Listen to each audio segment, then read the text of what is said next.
Hello, hello. We're back. Another episode of the Mizerable Mets podcast, episode number 5. And we are inching closer and closer to spring training, which is wild. We're past the new year.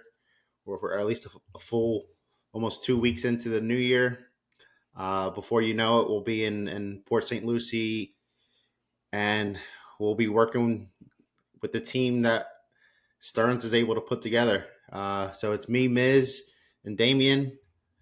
We are once again clamoring for free Bruce. Uh, We promise Bruce he is will be back next week. he will be back, and we are looking to bring some guests on the show eventually. We will have some new voices coming on, some different fans. A lot of what we've been doing, what we've been seeing is we've, like it or not, been getting a lot of uh, former New York Yankees. And one of the guys we have coming on is a Yankees fan, so give us a little insight of what he thinks of those players, and we can give him what we think of Stroman. So we seem to be trading players so far this off season. So without further ado, we're going to touch on some things that have happened over the past week. Some not super substantial, but substantial for the rotation.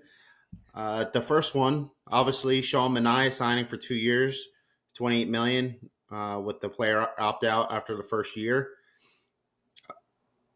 It's a much needed piece for the rotation. He's not Yamamoto, he's not Dylan Cease, but he does add major league experience. He's a major league player. He's not someone who has been bouncing from the minor leagues and barely been in the majors. So it's nice to have an actual major league signing for once. And that's not, I mean, he is a little bit of a project, but not really. I think he went through a lot of the project last year. And from what everyone saw in the league, he really turned it on after working with Driveline and working on his trunk rotation. They said was a big thing. He wasn't using his body to generate any torque, generate any power behind his pitches, and he saw an immediate jump in his fastball. And I think it's going to be big for him moving forward. He's working with Driveline right now, and people sometimes all you need is one little tweak, and it could change everything for him. I think the best example of that is Roy Halladay. He got sent down to the minors, came back up, and became a top 3 pitcher in the league every year. So what's your initial gut reaction to Sean Manaea? And I know you didn't want him. We talked about getting him before. I know you weren't a big fan, but now that he's on the team, what do you think? I mean, it's another low risk, high reward. I know his velocity went up tremendously, which is, I guess, encouraging. I actually was more down on the other pitcher that I think we were linked to, the one that was a Yankee for a little bit last year. What was his name? A starter? Montas. Yeah, that's the guy. I just remember. Frankie, yeah. That's who I think I saw we were. Yeah, that's who I did not want. Manaea, I mean, like you said, he worked on some stuff, extra pitch. That's encouraging. You kind of get the feel that the kid is really trying his hardest to, stay relevant in the majors, which is encouraging because he still has the drive. And our rotation, I'll take him because our rotation is still weak, in my opinion. So we can get all the help we can get. We need all the help we can get. I still think that we have to make another splash. I think we just spoke about it today or yesterday too, that there's still a couple more low risk, high rewards out there. One in particular to me is Trevor Bauer. I think if we get someone like him, to me, that's the ultimate low risk, high reward. And at that point, we have somewhat of a competitive rotation, because if you really think about it, in our own division, we're nothing to be scared of. Um, Braves, Phillies, I mean, to some extent, even the Marlins. If their ace comes back healthy, we're we're too much of a what if. Like, we're banking on everyone having like a stellar year, and but there's more risk of them not having a stellar year. And as we know as Mets fans, that happens a lot with us. So if what ends up happening to us happens to us, I think we're in trouble. And there's just no, I still can't see how this team is going to start the season with this rotation. So Sean Manaea, welcome, absolutely. But what else? What else you got from me, Stearns? Because we need more. Yeah, it's I do some posting on the SNY and the Mets postings when they post these players on Facebook or on X, and one of the comments that I put that got a lot of reactions was, I don't understand why people are really bashing the signing, because for one, it's essentially a 1 year deal, because if he has a great year, then we made out good. It's worth the 14 million. And if he's bad, then we only have him for 1 more year, and you can throw him in the bullpen, and he will be serviceable in the bullpen. So I think it's, when it comes to money, it's such a short term deal. I'll sign anyone for 1 year, really, or even 2 years, especially if they can help the team, and especially if it's in a position like pitching. I'll sign as many pitchers as possible. Maybe not so much on offense, but when it comes to Exactly. pitching, I'll stack them up. Um, and someone Yeah. replied to me, and he made a good point. He said, as long as we're stacking pitchers but not starting them just because of the deal that they got, versus starting them because they earned the role, which I totally agree with. We saw that with Carrasco. Carrasco was in the rotation because of the 1 year deal that he had. He was getting what, 18 million, something like that, and he was also getting it because he's a veteran and he did well the year before. But we all knew he had no business being in that rotation. I mean, he was terrible. I mean, but it sucks though. He was eventually he had to be in the rotation because we had no one to fill it. But to go into the year, to start the year with him as a lock in the rotation, it was more of a, he was in there because of the deal, as opposed to he's in there because he earned it. Uh, and when you're trying to be competitive, when you have high expectations for the team like last year, you can't give starting roles out to anyone, unless they're Hmm. a perennial all star. If it's Lindor or Marte or uh, Nemo, those guys, Alonzo, McNeil, those guys are starting, and they have to really mess up to lose their spot. But Carrasco, he's dealt with injuries, he's dealt with inconsistencies. He's not someone who should have been locked. And same thing moving forward. All these guys that we're signing, Manaea, he is a major league pitcher. He's pitched in the majors more than a lot of the guys on the team, especially the rotation. But he shouldn't be a lock in the rotation. He shouldn't be. They shouldn't pencil him in right now as the number 3, number 4, number 5, whatever he's going to be. He's got to earn it. He's got to go out, prove it, be able to throw 5+ innings, throw strikes, and earn that spot on the rotation, because we have a few young guys that are going to be fighting for that role. You have Budo, you have uh, McGill. Um, Casey. Peterson will be there later in the year. So, and you have Lucchesi. Lucchesi had some really really great starts for us last year. He's finally healthy. He was a decent pitcher at one time with San Diego, so he has that potential, and he's also a lefty, so he compares well with Manaea. So you know he's got real competition. So if he's not up to it, those guys can step right in, and with the added benefit of him already working in the bullpen so much in his career, it's an easy transition. Like, you're still getting the same money. It's not like you're getting paid more if you're a start versus if you're a reliever. It'll just be an overpaid reliever. But Yeah. I think I think uh, I think we have to keep him keep him honest and make sure that he earns every bit of that contract and every bit of his role on the team. Yeah. No, absolutely. And I think it's safe to say that to be honest, we are not punting on the season, but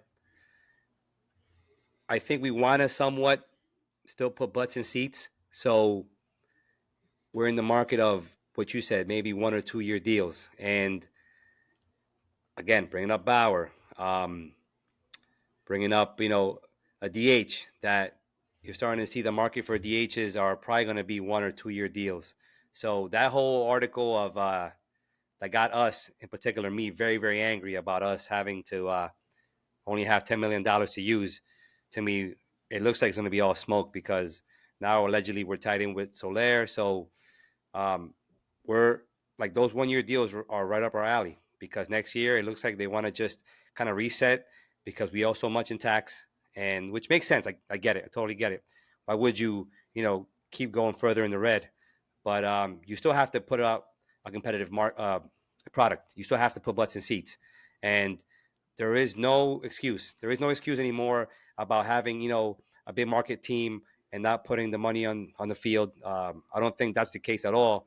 I just feel like, and I wish that they were a little bit more honest with, what they said and what they're doing.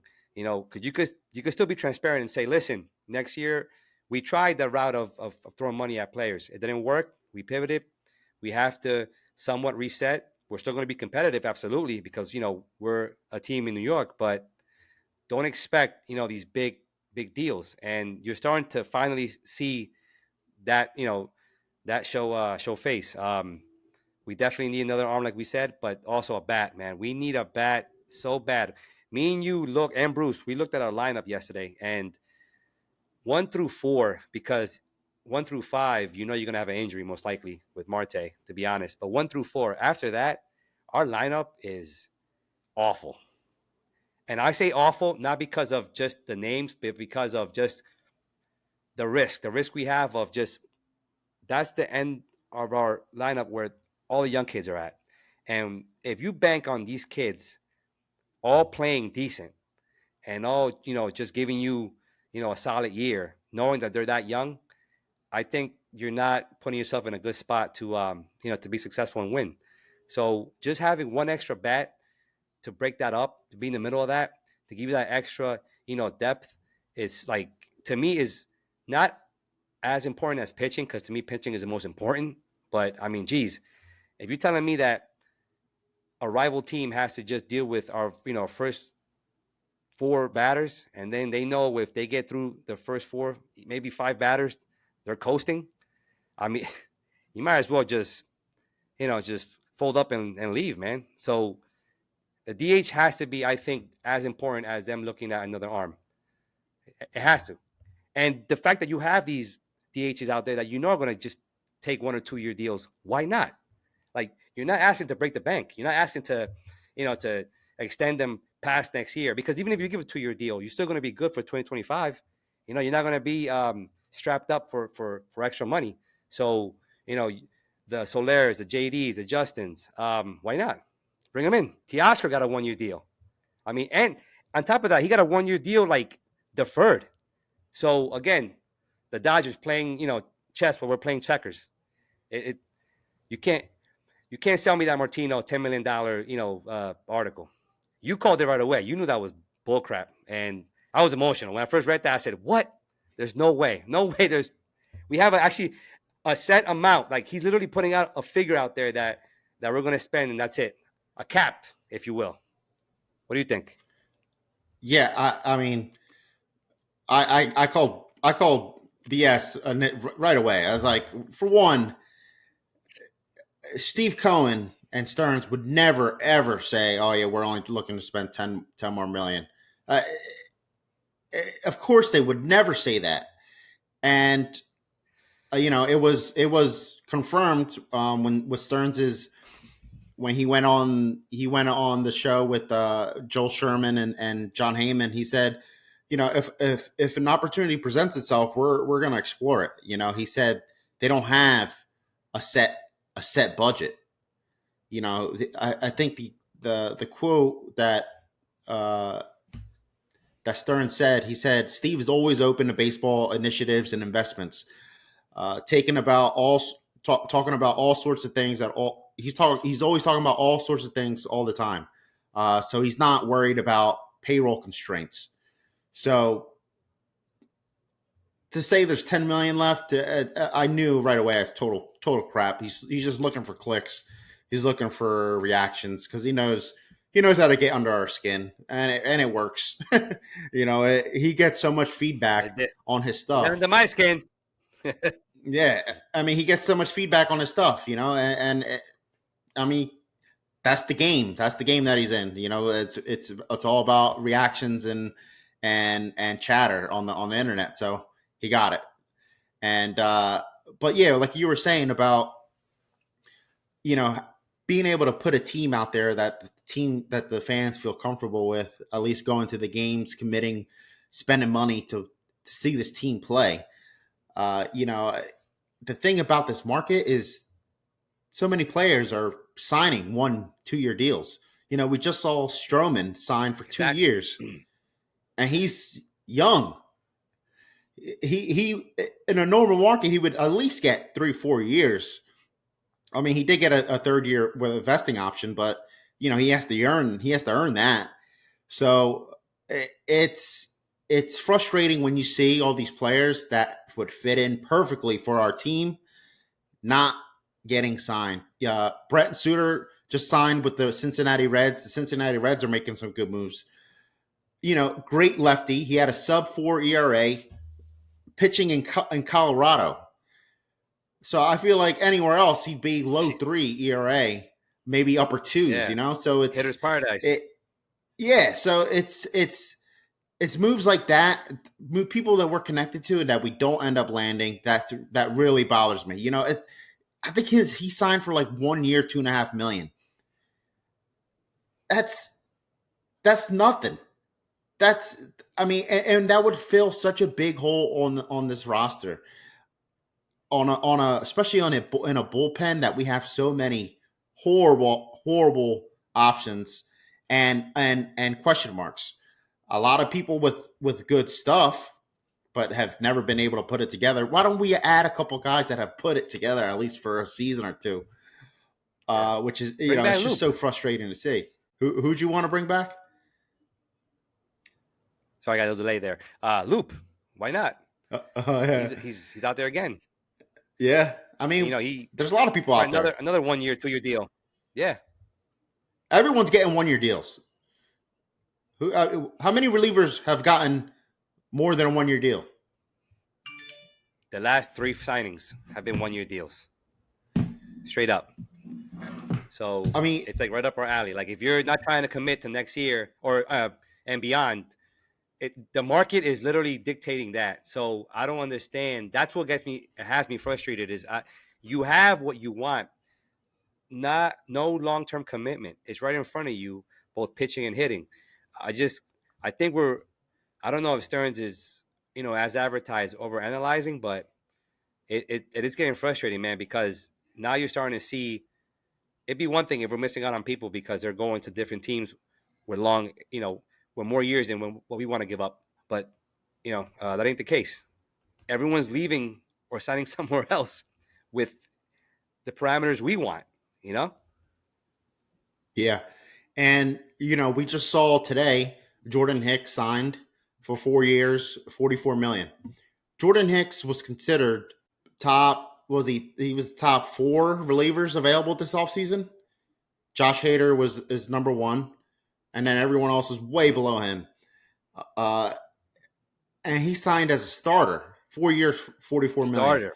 You're you're telling me Yadiel Rodriguez, you think he's gonna get anything close to that? No, no way. So that Exactly. probably Why set would you the not roll the Rodriguez dice? contract. Right. That you now are going to probably get Rodriguez out there for way cheaper than what you thought he was. I His rating's thought he gonna be would sign cheap. for at least Now that. you can't justify giving him that now. Hicks Yeah. is proven, and Yep. they signed him with the intention to be a starter. So the market is helping us out. Like, it's to our advantage now. So what else do you have to see happen for you to pull the trigger a little bit more? I don't know. I mean, I could see Rodriguez. I could see Rodriguez signing a deal half that amount. So 4 years, maybe 22 Yep. million, something like that. 25, even 5 years. 5 years, 25. 5 years, 27. Sign me up. I mean, the dude's a starter and a reliever. He covers a lot of stuff that we need, and he's 27 years old. He's got great stuff. I mean, I don't know what they're. I don't know what. I mean, it's not even just the Mets. I don't know what the league is not seeing in someone like him. I mean, maybe there's something that we don't know, but I would. I would have rolled the dice and signed someone like him. You think it's logistics because he's Cuban? I don't know. All the Cuban players that have come over have all been phenomenal, Is he fully offensively over and here though? Because yeah, he's over here. He's available. so Yeah, I then haven't seen I don't anything about I don't know. visa issues or anything like that. Yeah, I mean that would make sense if you knew he defected or whatever. The process is after pitching in WBC, but if there's no restraints or issues, it boggles my mind. The way this offseason has turned out, it's mind blowing, man. I don't I don't get it. I don't know. I don't. I feel like a lot of these teams and GMs are in cahoots. That's the only way you could describe what's going on. No one's no one's getting itchy finger and pulling the trigger on things that you think they would. Cease. He's still out there. Because the return that they're asking is huge. So I heard today that they're expecting this kid to start the season in Chicago, and then they're going to readdress his situation with trading him in a deadline. And at that point, they should go down in what they want back from him, because I mean he's another. I mean, you spoke about it multiple times. The guy he has the potential to be really good, and you have control for him. They just want the world for him for now. Yeah, I think they're looking for his value to go back up to where he was in 2022, where he's lights out. And if he throws a half a season where he's low twos ERA and it's just striking out the world, I think I think they'll get what they're asking for right now. Even though they lose a half a season, I think that's what they're maybe banking on, because he has that potential. He had, if you look at a lot of the analytics of his numbers last year, they were all great.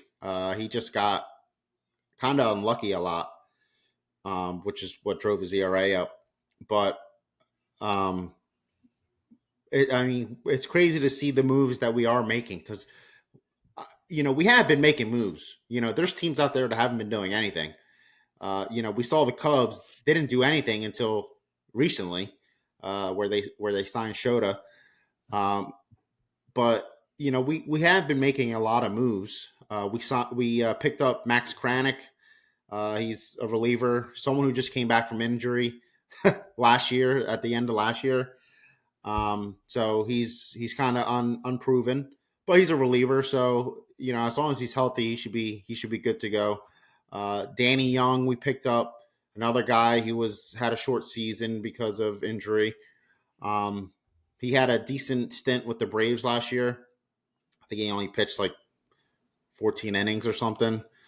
But he was a decent option, left-hander. He's someone who can maybe do well in spring training, maybe earn a spot. If not, be sent down. He has an option to be sent down to the minors. So, transactions like that. If they have the option to be sent down, I'm all for it. But there's so much out there that can be had that's not being done. And I think Brett Suter was a big one that we let go. So now where do they transition for relievers? Because there is still a lot of relievers out there that would fit us very well. And, a big name that is being connected to us is another Yankee, Wandy Peralta, who has had a really good career. I'll take him. I'll take him. I think he's the next best lefty out there that's available at a good price. He pitched good against us in the Subway Series. He's one of the leftovers from the Bronx that wouldn't or doesn't annoy me as much. Just because he's a lefty, but let's be honest. Mendoza coming over, he's obviously, I think, in the ear of the front office and Stearns, because it just now is becoming, I don't want to say comical, but we're literally like, if you go down the line, we're literally signing Yankees cast-offs left and right. And I think Yeah, it's a lot of we're them. getting Yankees and Brewers. Yeah. Dude, like, exactly right. So, hey, listen, if he knows something that no one else knows, that the Yankees don't know, Mendy, I mean, I like the Severino signing. Peralta, I think, would be fine too. Um, Bader, okay, but we when do you think that? When is the end? Like, as far as like time frame, where you think, okay, now we're done. Like, you don't think we're gonna, like, one last minute move we're gonna do? If, like, is there a target date or period for you where if we get it, we get there, and we haven't done nothing or not enough, that's it? That's what we have for spring training? No, I think until we start spring training, anything's possible. People sign Really? day before spring training and report Yeah. the day But after. do you see Stearns doing that though? I think he's a little bit methodical when it comes to putting a team together. I I honestly think Stearns has something up his sleeve. I think he's been working on a bigger plan for some reason. It's just no particular reason, but it's just I just have a feeling that he's I think he's trying to work something, and if it happens, it happens. If not, I don't think much will change. But I think he's trying to make something significant happen, and I can see that. uh, if not, then I think we might see some of those smaller signings that we've been connected to. But I think there's something holding him back from major league players because he has been active. It's just major league wise, he hasn't been overly active. So, I'm holding out faith until we're deep into spring training. But the thing is, it's like it's not even just us. The whole league has been slow, very very slow. Cody Bellinger's Except still LA. available. Snell's still available. Yeah, that's right. Yeah, that's right. Hader is still available. The top people in all their respective categories are all available. Montgomery. So Montgomery's available. Yeah, exactly. So it's like it's not just a Met problem. It's a league problem. Besides, like you said, the Dodgers and the Braves have done their moves, but and the Yankees have done some stuff. But even the Yankees, they still need to do a lot. They finally got a pitcher, which I don't think they were hoping to Good get luck with that. Stroman, but yeah, I don't think they Good were luck hoping to with get that. him. But at least at the end of the day, though, he is a good signing. 2 years as a depth piece, he's nice. I think they still need to add another pitcher, but he's a good pitcher. I think he slotted in He's at the number durable. 3, but if Yeah. Rodon is healthy, if Stroman does what he usually does, if they get someone else, I mean they're gonna be pretty scary. Um, He has like a so 7 ERA at Yankee Stadium. I read that. yeah, he's terrible. Yeah, Yankee Stadium. Oh well, we'll see. He'll adjust Um, probably. Yeah. yeah. Um, so talking about Stearns, I watched the interview with Heyman and Sherman, and I thought it was great. I thought it was really really entertaining because you don't really see a GM like him going on a podcast being interviewed for, it was like 50 minutes or a little bit less than 50 minutes, and they were asking the questions that we all wanted to know. They asked about Alonso. He asked about the rotation. He asked about if we're going to be signing a DH. He asked about all this stuff. So a lot of the info that's come out lately, the only info I trust is what has been said. A lot of that from that interview. Um, so He's not hiding. I'll give him that. no, no, and it's cool. I understand he's doing the safe moves early on because he's trying to, I guess, acclimate himself, build a little bit of a foundation before he starts making these bigger signings, which is, this is all right as long as we make those bigger signings, which is, I think, something that I think we will end up making another move, at least 2 moves for the bullpen, and I think we will add a bat. Just think we have to. Um, but You looking agree at with the my pitching, my take on the lineup? oh, absolutely. Uh, you look at the lineup, and depending on how you have, really the 2 hole, I think is the big 2 and 3 hole is the big. I think needs to be addressed, and really, if Marte is Marte and healthy, then he solves that 2 hole issue really, really well. But if he's not, our lineup is not not the best. You're starting off with Nemo, which is, he gets on base, and then the 2 hole, you have a few different people that you can throw in there. I hate seeing Lindor batting second and then McNeil batting third. I can't stand that. I can't stand McNeil batting anywhere. Uh, I, I can see McNeil more as a 2 hole hitter, but to have him third with, like, they hit him third so many times last year, I can't stand. He is he's got to be the worst third hitter in the league. He's got no power. He's got no pop. He's got no. He doesn't hit for. He hits singles. He hits. He doesn't drive in runs. He's not a threat. So I would put maybe McNeil second, and I know that a lot of people don't like the lefty lefty back to back in the lineup, but McNeil won a batting title. McNeil hits over, his lifetime average is like 298. He can hit lefties.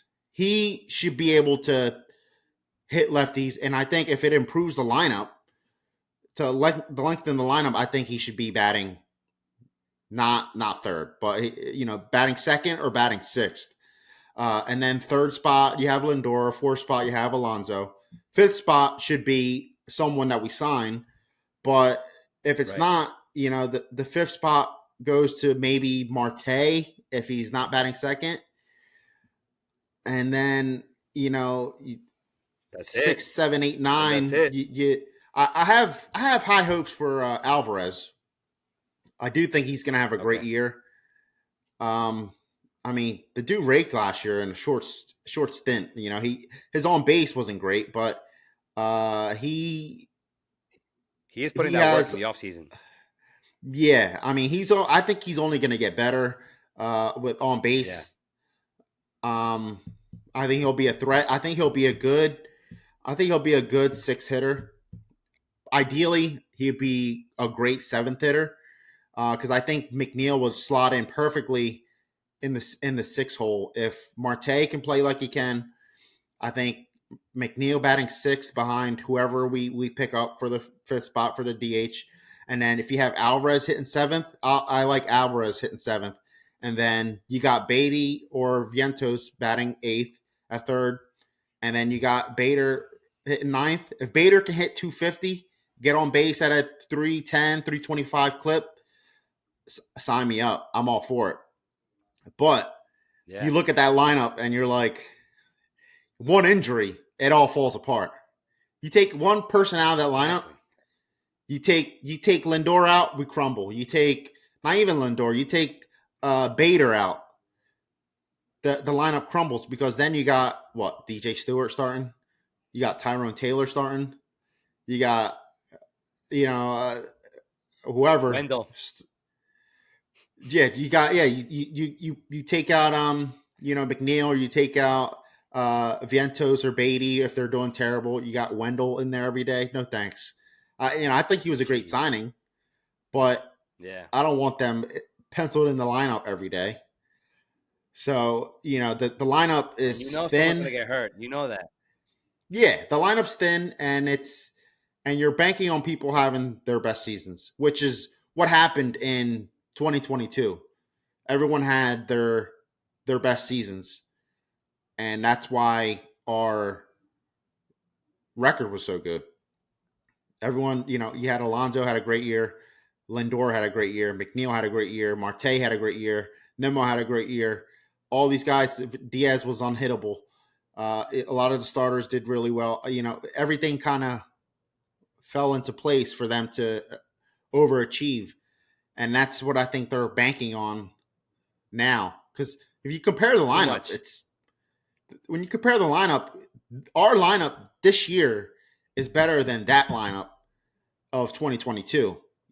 2022, we had Vogelback at DH, That's which is true. where it all went to shit. Um, we had who we have at third, Escobar. Yeah. Escobar did Escobar did well, especially later in the year. He was the only one hitting. But I think Vientos and Beatty, I think they can put up similar numbers that Escobar put up.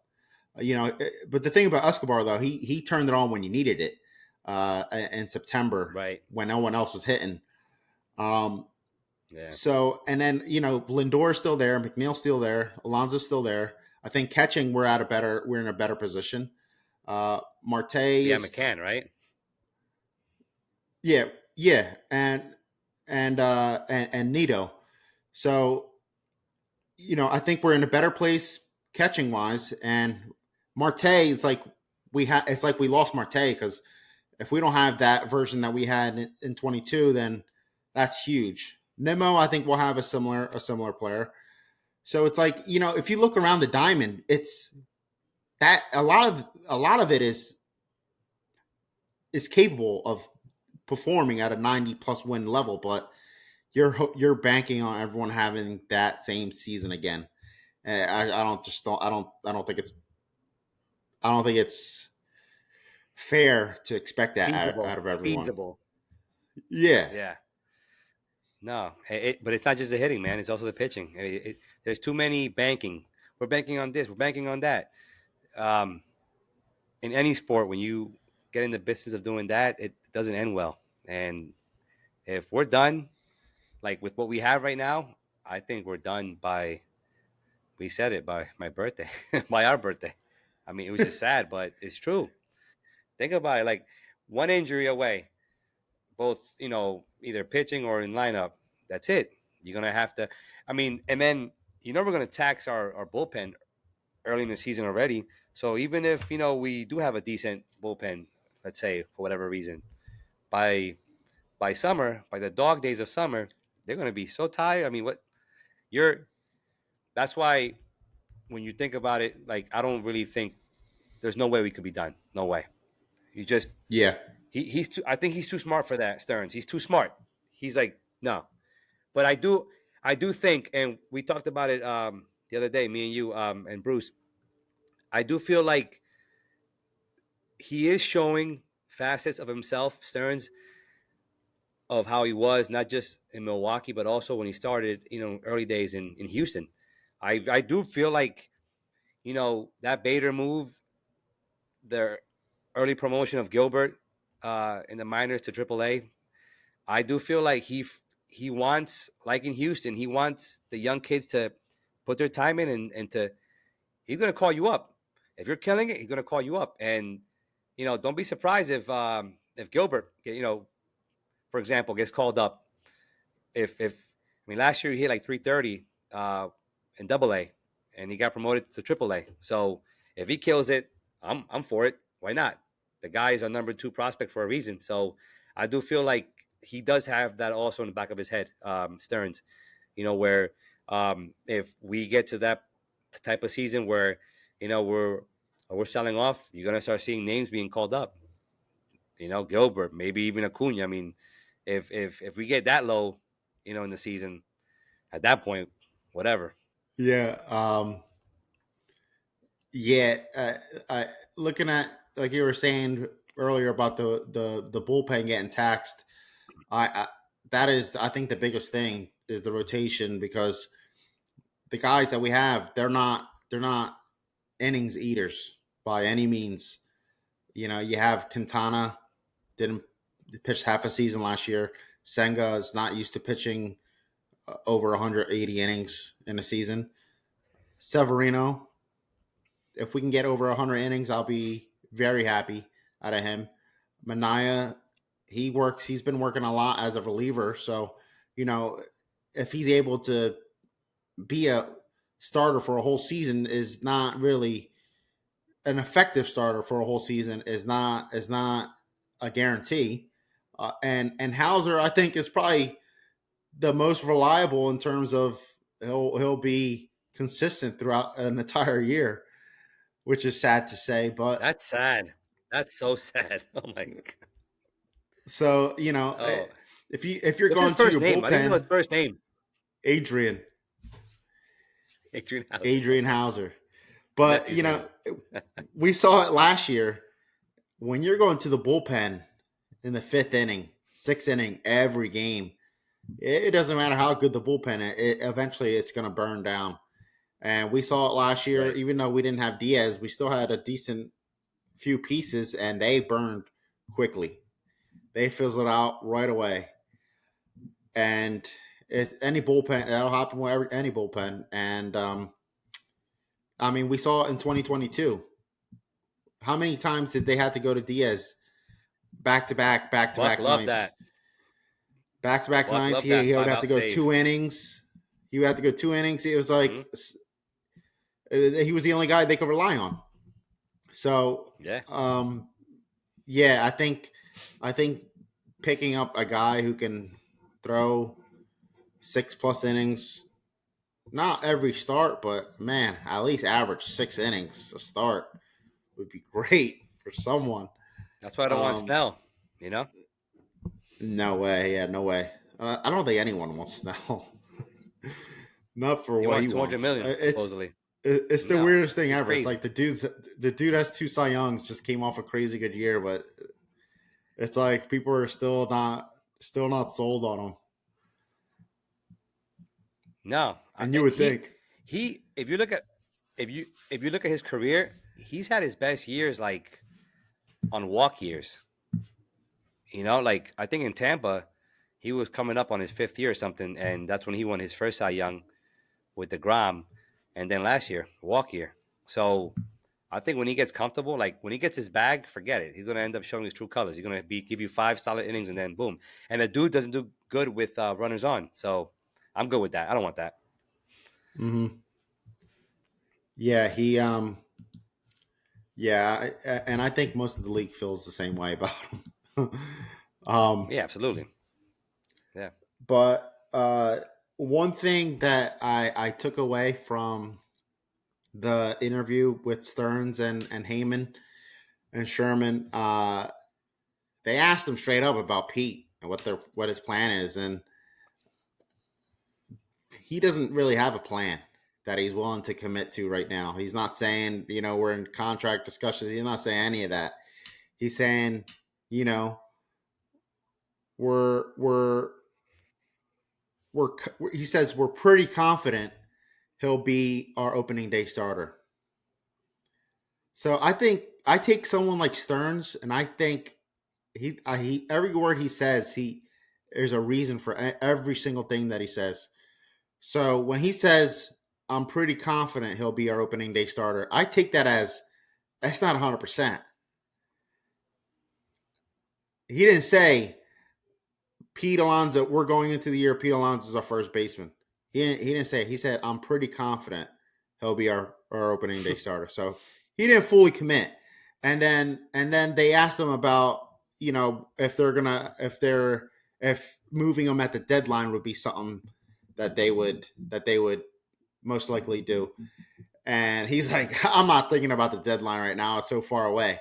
So he just like totally dodged the question. But what me just reading him, my idea and just total analysis of just trying to read him, I get a feeling that he's not sold on him either. And I think Pete is that thing that he has been treading and working on this whole offseason that would really change everything of the team. And I think that's what's been, I guess, slowing things down. I truly, truly believe so.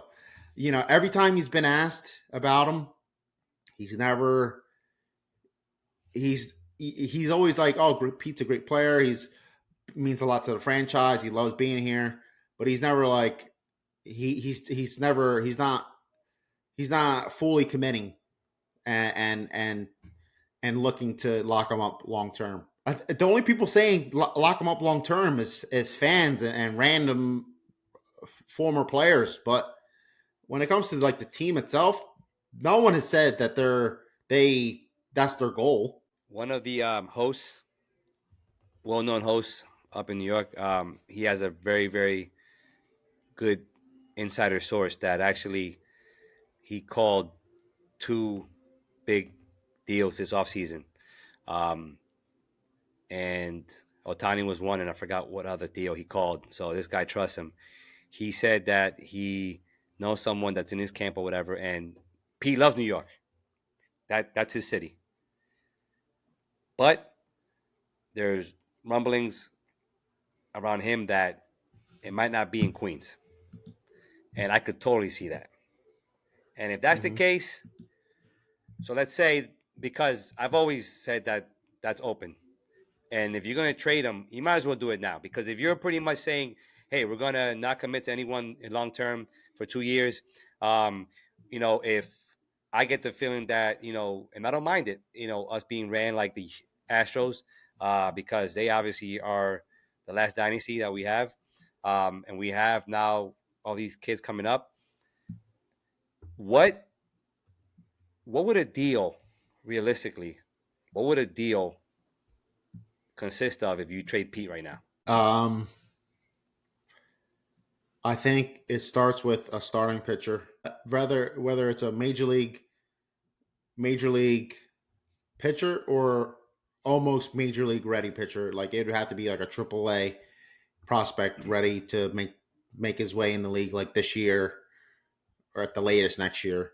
Uh, and probably two more prospects. Probably someone in the top 10 and some teams top 10 and then someone else like top 30, something like that. But I think the key piece of the deal would have to be someone who's top top 3 Do you of in think, their farm. I'm just thinking right now out loud, would you do a deal? And I'm just thinking because of Stearns and his connections with Milwaukee. Would you do a deal that would bring Burns, cause contingent with us locking him up for a few years? Because I think that would be the only time where I think Stearns would be comfortable with committing past. Would be someone like him, maybe that is a top talent pitching wise. Maybe take some of Yelich's contract in or on top prospects for the Brewers in exchange for Pete. Well, I don't think they would give us all that, but like not a top Well, we prospects give at up least. Pete and somebody else. Yeah, We give yeah, up yeah. Pete and somebody else. Yeah, I think. I mean, I would definitely do that if only if Burns was extended as part of the trade. Like he had to extend um, Like Glass his now. deal with the Mets. Yeah, that's the only way I would trade for someone like that. But um, I'm all for it. I mean, I've been I've been I'm moved on from Pete already, like mentally. So I think I think we got to get as much as we can from him right now. And like you said, the earlier the better. The less that it lingers into spring training and the beginning of the season, the better. If you make this move in end of this month or in February, when everyone's gearing up to go to camp, it's all they're going to talk about. It's all they're going to be asked about. And I think the timing is just terrible. But if they do it early, like like we're getting close now, I think it gives you at least a full month and then some to talk about it in the media, where the story kind of fizzles a little bit. Obviously, it's still going to be the a main topic, but it's not going to be as hot if it if versus it being done later in the season. So, Or Chicago, the White Sox. I'm trying to think in my head of perfect matches and like a well, package with Chicago. I think a big one with Chicago would be them unloading Eloy Jimenez because he's signed for a few years. Us Right, eating that contract and getting Cease for someone like Pete because right, they Eloy Jimenez has a lot of potential, but he's always been hurt. He's never really lived up to his potential. So he's someone that I could see being thrown into a deal like that. But right. at the end of the day, it doesn't make sense for the White Sox to do that because they're not playing for anything right now. So for them to trade for a 1 year player, it doesn't make any sense. It would be the Unless biggest. I think that would be the biggest transaction in the offseason. I don't know why. 'Cause I feel like people expected Soto to get traded. You know what I mean? Like this it would would be have to be like to a contender right. for us to trade him, or unless it's a unless it's a 3-way trade. That's why I think we talked like the first show or first episode we talked about doing a 3-way trade Yeah. for Pete. I think that would make a lot of sense, but I don't know. There's so many teams that are on the fringe that could use someone like him. I think even since I've been saying Cincinnati Reds would be a good match for him because the Cincinnati Reds don't People would love have to hit in that that big. park. They don't have a big power bat that hit over. Right. I think their best power hitter last year was um I forget the rookie. He plays all over the field. I Oh, forget that his name. kid. Oh yeah, he mashed. Yes, But yes, yes. Yeah, yeah. he hit like 24 home Yeah. runs or Forgot something. his name. They don't have a Yeah. big bopper. They have a lot of good hitters, No. but not like a Yeah. big 35 plus home run a season guy. I mean, they have the potential on the team for sure, but not anyone that has done it in their career. So I think they have a lot of pitching. They have a lot of prospects. I think they would match up really well. And they're as we see, this offseason, they've been making a lot of moves, a lot of good moves. They're going for it now. So I think they would That be would be a for them team a that good could match up transition well. from Votto to him. Yeah, Yeah. they lost Votto. They need a first baseman of his caliber, and they have a lot of good Yeah, prospects. I think he'd be a good matchup. But I agree. is it going to happen? Probably not. But it's possible. Um, but then that opens up our team as like how do you replace them? And you're never going to replace a bat like that, not on a short term quick fix. But we can get a few pieces that can help bridge the gap. In Yeah, 2015 we had Lucas Duda at first base, and he didn't hit nearly to the level of Alonso, but he was a threat in the middle of the lineup. He hit home runs when we yeah, needed him to. He played yeah, decent first base. He was very he he did everything we needed him to do. So, of course we'll miss that yeah, production, but at the end of the day, if you can pick up a piece in the rotation or in the pitching staff that will fill such a big hole, I think you make up for it. Because so you right. can't just look at the straight up offensive production that you're losing out on, because the thing about the pitching production that you're picking up on. So it's the game isn't all about scoring runs; it's also about preventing runs. So uh, Right, right, right. so I'm open to it. We had Pete in his best years. I think we've seen him at his best. I don't think he'll be any better than what we've seen him. And we've gotten close, but we haven't gone over the edge. And I think he's a great guy, but I think it's time to move on. Um, so that I will always say that, and I will continue to say that. And hopefully he proves me wrong. Hopefully he hits over 35 home runs these next 5 years and hits over 250. Last year he hit 217. So, he doesn't really instill too much confidence for me. But, Yeah, it's, I, I think people are thinking too emotionally versus realistically. Like, for instance, when we signed Bader, people are like, oh, well, there's no way Nimmo is going to be playing left. Why the hell would Nimmo not be playing left? He's not a better center fielder. right, right, right, He's a Even before we signed him last year, his big knock was his center field defense. He's not really a true center fielder. He's decent in right. center. He's gotten a lot better in He's center, an he's but an he's not. athlete. Yeah, Yeah, he's not an elite center fielder. So why all of a no, sudden it's like, oh, we're bringing Bader. He better not be playing center. Of course he's going to play center. What idiot yeah, would put him in left? One of the best center fielders in the league. You stick him in left. That makes a lot of sense. right, right, right. So it was like when I was seeing like writers that are somewhat respected. It's like, oh, how are you considering Nemo in center over Beta? It doesn't make any sense. It's like that's why we got him. It's for his defense in center. It's because of his contract. That's what because what we paid Nimmo. That's why people they're just so, I guess, jaded with what we're paying. They're like, "There's no way you're paying a guy $20 million play left." And I'm with you. I was like, "No, if we're gonna sign Bader, it's gonna be for him to play center. Duh, that's obvious." I just feel like, um, would you like him to be like a fourth outfielder? That's where I think people wanted him more. Mm-hmm. But the fact that he's going to be a starter, people were like, "Oh man, he's gonna be your starter, him."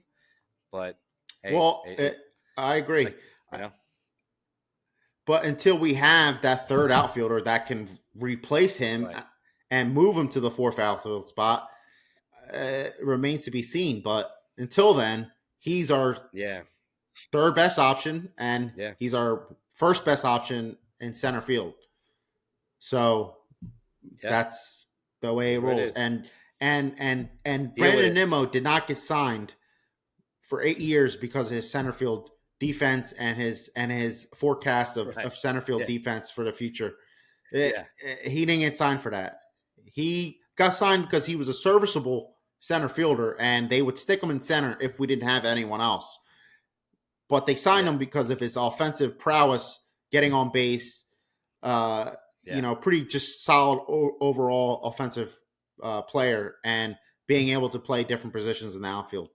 That's why they signed him, Right. not because of Right. his elite center field defense. Yeah. Yeah. Yeah. It's not a thing. So, Yeah. No. yeah, I thought that was funny. Um, Yeah. I but agree. uh, I forgot to touch on back to Pete Alonso.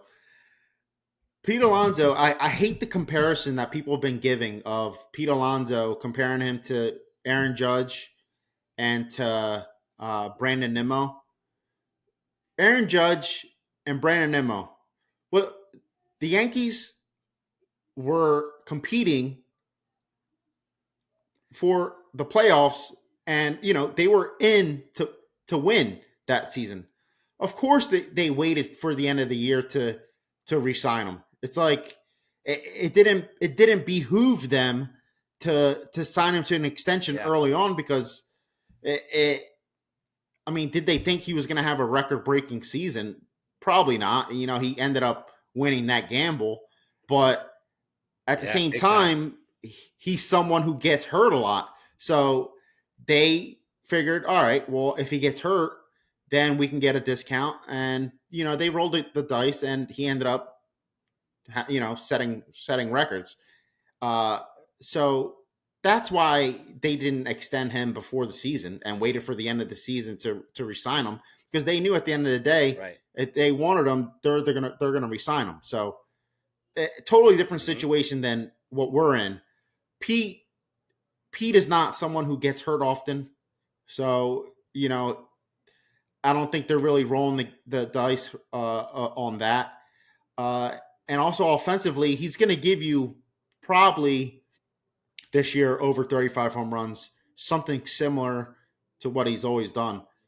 But he does have that in him to bat in low 200s and slump. So Yeah. I think they're rolling the dice on one. They're going to trade him if he has a good first half, or two, they're hoping that he tanks this year and they either don't sign him because of that, or they can sign him for a much discounted rate. So it's Yeah. totally No. Judge is a totally different can't compare him. totally different situation, because we're not in it to win it this year.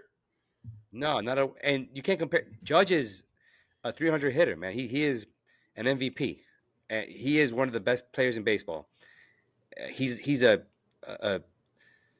a giant. So I think that his size, what they are playing him at, helps him maybe have more of an injury bug. But you can't compare Judge to Pete. There's just no comparison whatsoever. I know the numbers.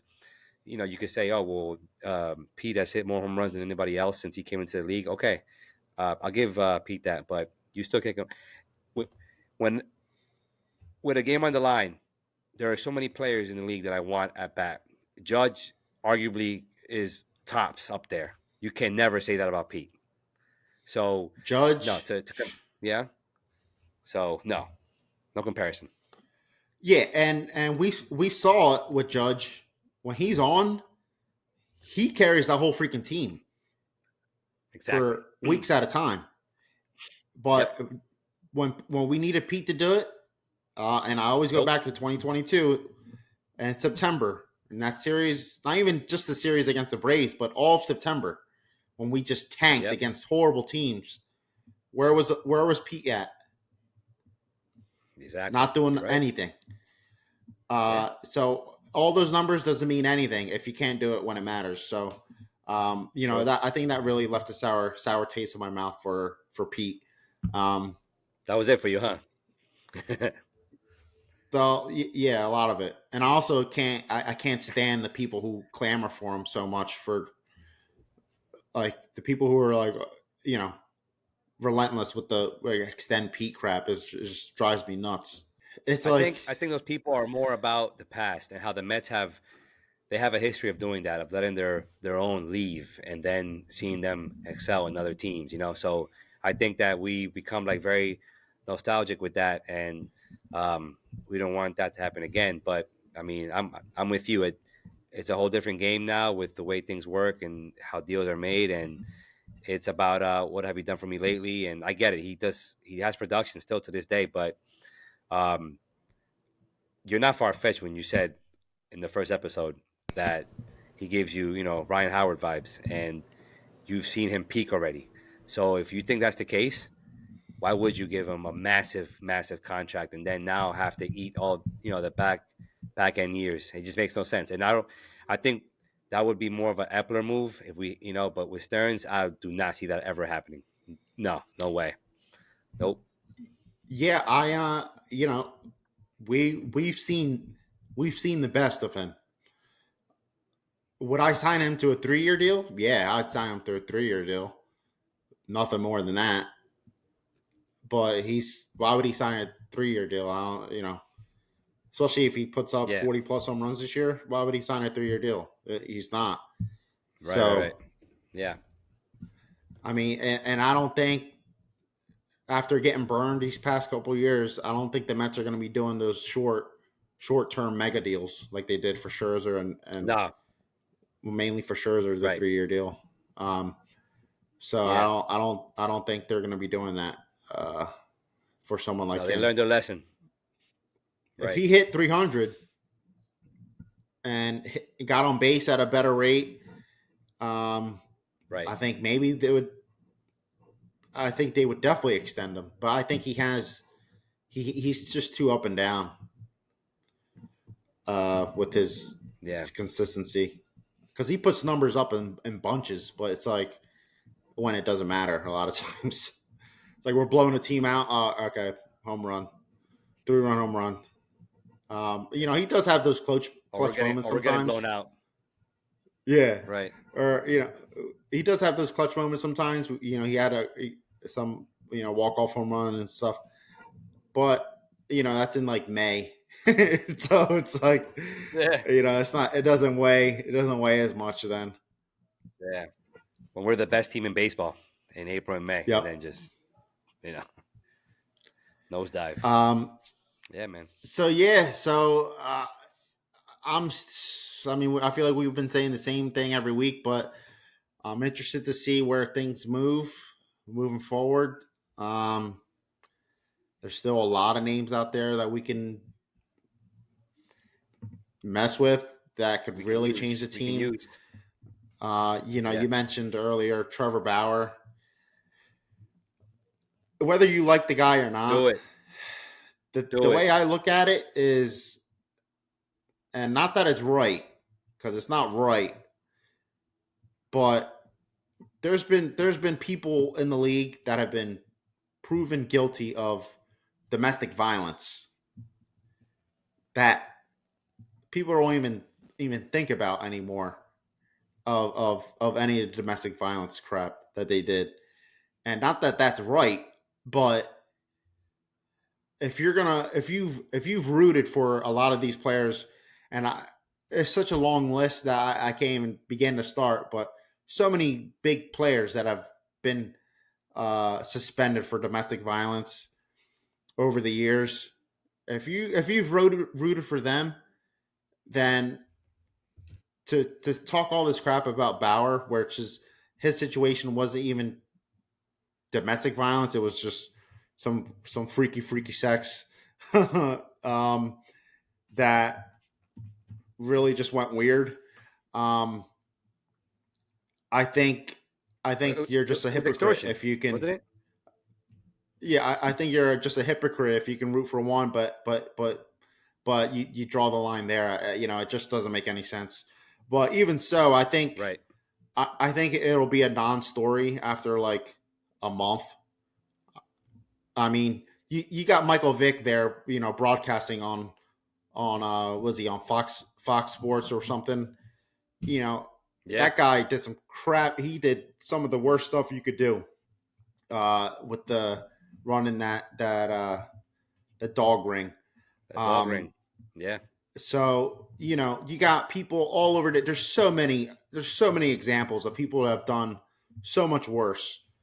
Yeah. So I honestly do think that he will end up getting a deal. It's just who's going to make the move. Uh, I mean, everyone hates the Mets anyway, so they might as well just sign him. Um, Yeah, but like yeah. I said, not that it makes it right or anything, but I just think it's we've seen so many cases of it. Hold on. Yeah. You good? No, you're right, 100%. I mean, you got he's literally he literally, did or has done whatever has to be done to get himself back. Um, I think he definitely it was a humbling experience for him. Ultimately, all the stuff that was said about him was found to not be true. It was an extortion case. It's really messed up because I'm pretty sure throughout history, he's not the only athlete that came across this issue. Um, and he's like on a tour right now to fix his name and image. And ultimately, I don't really think his image was. Once we found out what really happened, we were like, oh, okay, so he's not a scumbag. He just what he does with his wife or so-called wife behind closed doors, that's their business. You know what I mean? But it ended up being that she was trying to extort him. So why wouldn't you want to root for that? You know what? Let this guy that almost literally lost his career to someone as bad as his ex-wife was, give him a shot. And he t- he is, man, he is the ultimate low risk high reward, because he's only going to get a 1 year deal. He's going to get paid almost nothing compared to somebody else. And he is going to, I think, look to bounce back, and his ceiling is so high. I mean, it is so high. And someone like us that needs someone like that in the rotation, I'm all for it, because I do feel like if we don't do it, I could see a team like the Yankees giving him a shot, 100%.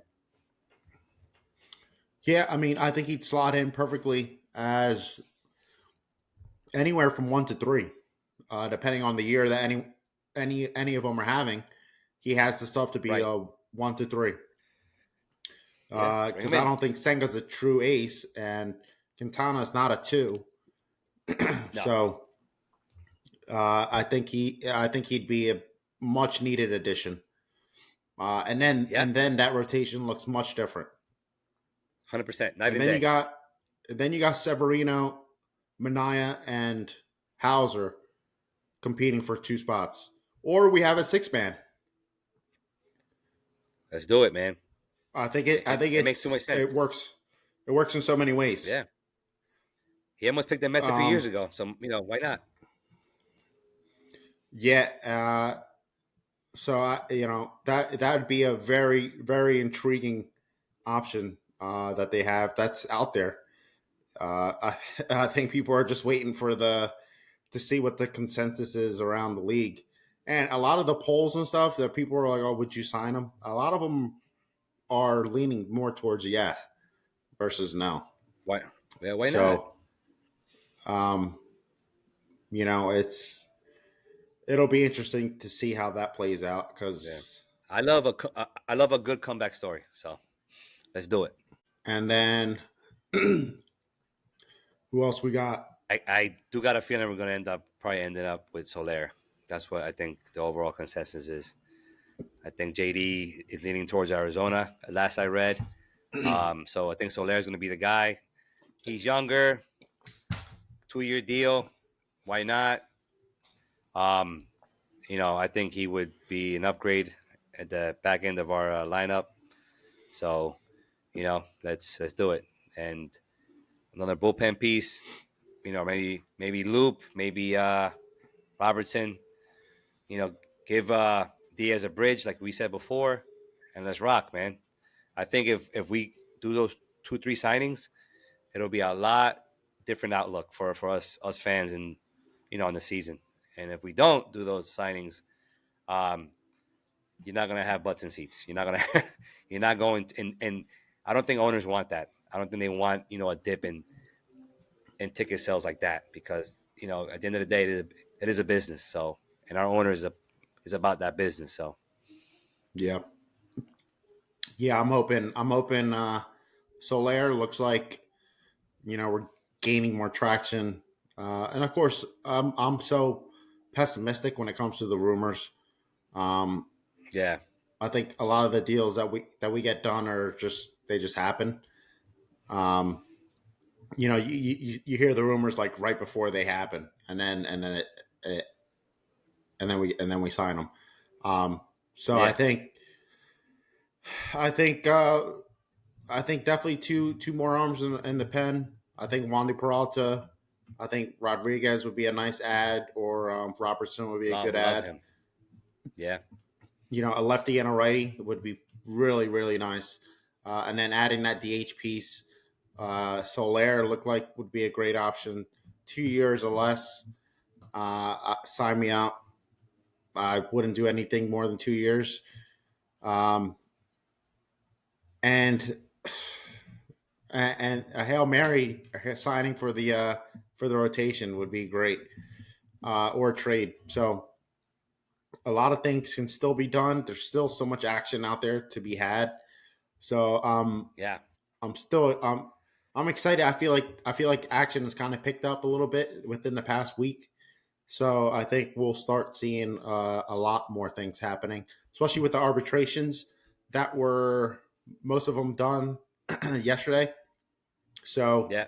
I think I think I think that probably took a lot of time for front offices and the GMs. So I think people should be ready to rock now. And spring training is right around the corner. Yeah. They'll be suiting up. They'll be reporting to camp very very soon. And it's especially like you think about it as a GM. If you're signing a player, they have to figure out their living situation, all that before the season starts.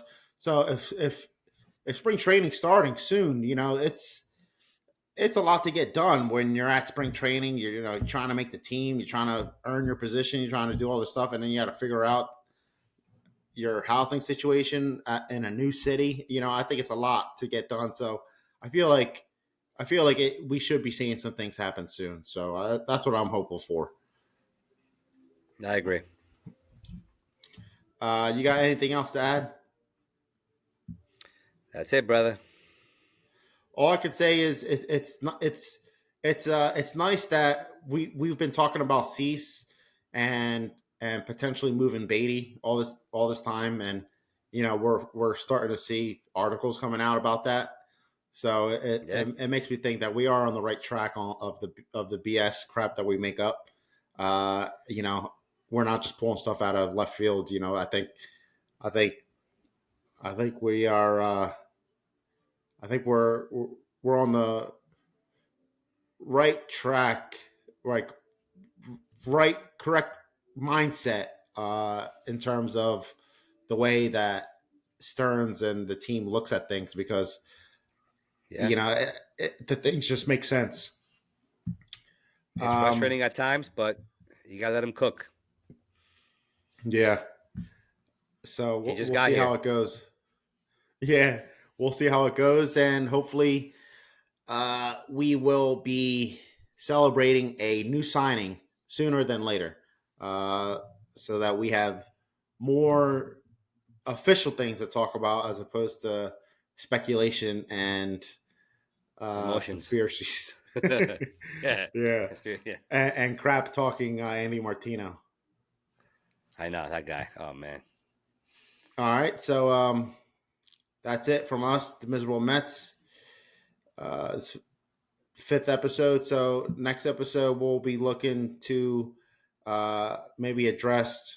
Hopefully, the DH spot will be addressed, or rotate, or the most immediate will be the relief pieces. So that's on the wish list. So hoping for the best, and until next time, Let's go let's go Mets. Mets.